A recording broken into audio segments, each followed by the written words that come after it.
Tov umevorach, besorot tovot et mazal tov.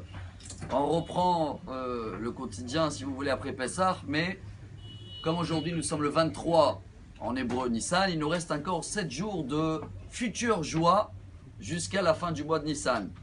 C'est pour ça qu'on n'a pas fait Tachanoun, parce qu'on souhaite que le troisième Beth Amikdash va être construit en ce moment, et on va avoir 7 jours de inauguration et de fêtes de joie qui vont démarrer, si Dieu veut, j'espère aujourd'hui. Dans tous les cas, si pour l'instant Beth Amikdash n'est pas là, n'oubliez pas qu'on est rentré dans la période du Homer, même si elle a commencé déjà le lendemain de Pessah, mais comme c'était fête, on avait le droit d'écouter la musique et d'acheter des nouveaux vêtements, etc. Mais à partir d'aujourd'hui, voilà, même la Mimouna, elle est terminée hier soir, on rentre dans une période où la musique, on n'écoute pas. Se raser, se couper les cheveux, etc. Pareil. Chez Yanou, ça dépend, si on peut éviter, tant mieux. Ça veut dire quoi, chez Yanou? Un nouveau fruit, un nouveau vêtement. C'est vrai qu'il y en a qui disent qu'on a le droit, il y en a qui disent qu'on a le droit que sur des nouveaux fruits, il y en a qui disent que sur des nouveaux vêtements. Mais chacun, en tous les cas, qui comprend qu'on est dans une période un petit peu compliquée. Pour cela, à partir de ce Shabbat, dans toutes les synagogues, ils vont démarrer les maximes des pères, on dit en français, Pirkei Avot, pour apprendre tous les traits de caractère qu'on doit réparer pour qu'il ne va pas, encore une fois, arriver un accident comme il y a eu à l'époque.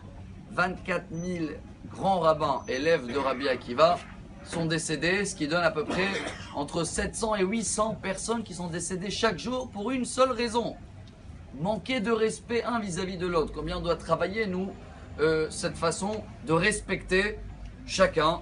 Je vais terminer avec un respect également. On doit respecter encore Pessah. Ce qui veut dire, si on va acheter maintenant le pain, c'est une mitzvah, hein, le Gaon de Vilna, il courait après Pessah pour chercher du pain. Pourquoi? Pour montrer à Dieu que j'aime pas la galette. Il y en a qui disent c'est bon et tout. Non, moi je vais montrer à Dieu que direct, dès qu'il m'a autorisé de manger le pain, je vais courir pour prouver que les 7 jours que j'ai mangé la galette, c'était uniquement pour sa demande à lui.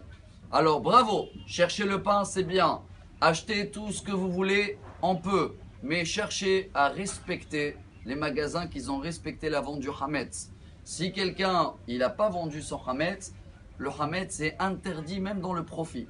Alors que chacun de nous vérifie en ce moment, pendant ces semaines qu'ils arrivent là, de vérifier où je vais acheter, est-ce qu'il a vendu son Hametz. Si oui, je peux acheter chez lui du Hametz. S'il n'a pas vendu, j'évite, je respecte les règles de Pessah, je respecte les règles du Homer.